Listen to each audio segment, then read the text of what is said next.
ବର୍ତ୍ତମାନ ଯାହା ସୂଚନା ମିଳୁଛି ବଙ୍ଗୋପସାଗରରେ ଘୂର୍ଣ୍ଣିବଳୟ ସୃଷ୍ଟି 24 ଘଣ୍ଟାରେ ଲଘୁଚାପ କ୍ଷେତ୍ର। ତେବେ ସୂଚନା ଅନୁସାରେ ଆଣ୍ଡାମାନ ସାଗରରେ ଏକ ଘୂର୍ଣ୍ଣିବଳୟ ସୃଷ୍ଟି ହୋଇଛି। ଏହାର ପ୍ରଭାବରେ ଆସନ୍ତା 24 ଘଣ୍ଟା ମଧ୍ୟରେ ମଙ୍ଗଳବାର ପୂର୍ବ କେନ୍ଦ୍ରୀୟ ବଙ୍ଗୋପସାଗରରେ ଲଘୁଚାପ କ୍ଷେତ୍ର ସୃଷ୍ଟି ହେବାର ସମ୍ଭାବନା ରହିଛି। ଏହି ଲଘୁଚାପ ପରବର୍ତ୍ତୀ 48 ଘଣ୍ଟା ମଧ୍ୟରେ ଅବପାତର ରୂପ ନେବ।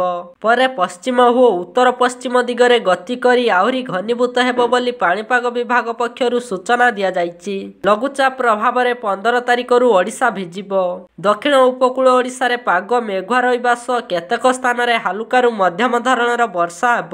ବିଶେଷ କରି ମାଲକାନଗିରି, କୋରାପୁଟ, ରାୟଗଡ଼ା, କଟକ, ଜଗତସିଂହପୁର, ବାଲେଶ୍ୱର, ଭଦ୍ରକ, ଯାଜପୁର, କେନ୍ଦ୍ରାପଡ଼ାରେ ବର୍ଷା ହେବା ନେଇ ଆକଳନ କରାଯାଇଛି। 16 ତାରିଖରେ ବର୍ଷାର ପରିମାଣ ବୃଦ୍ଧି ପାଇବା ସହ ଉପକୂଳ ଓଡ଼ିଶା ସମେତ ଆଭ୍ୟନ୍ତରୀଣ ଓଡ଼ିଶାରେ 10ଟି ଜିଲ୍ଲାରେ ବର୍ଷା ହେବାର ସମ୍ଭାବନା ରହିଛି।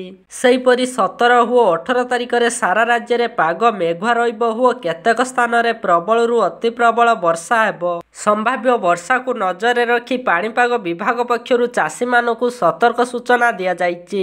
ଅମଳଯୋଗ୍ୟ ହୋଇଥିବା ଧାନକୁ ଯଥାସମ୍ଭବ ସୁରକ୍ଷିତ ସ୍ଥାନକୁ ନେଇଯିବା ପାଇଁ ପରାମର୍ଶ ଦିଆଯାଇଛି। ତେବେ ବର୍ଷା ପରେ ଓଡ଼ିଶାକୁ ପୂର୍ବ ଦିଗରୁ ଗରମ ଶୁଷ୍କ ପବନ ପ୍ରଭାବିତ ହେବ। ଫଳରେ ରାତି ତାପମାତ୍ରାରେ ସ୍ୱାଭାବିକଠାରୁ 3ରୁ 4 ଡିଗ୍ରୀ ବୃଦ୍ଧି ପାଇବ।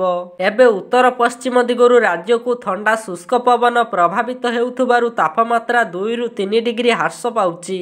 କିନ୍ତୁ ବାୟୁମଣ୍ଡଳରେ ଜଳୀୟ ବାଷ୍ପ ପରିମାଣ ନଥିବା ତଥା ମେଘମୁକ୍ତ ଆକାଶ ଏବଂ ସୂର୍ଯ୍ୟଙ୍କ ପ୍ରଖର କିରଣ ପାଇଁ ଦିନର ଗରମ ଅନୁଭୂତ ହେଉଛି। ତେବେ ପାହାନ୍ତିଆ ଏବଂ ସନ୍ଧ୍ୟା ସମୟରେ ସାମାନ୍ୟ ଶୀତୁଆ ଲାଗୁଥିବା ଦେଖାଯାଉଛି।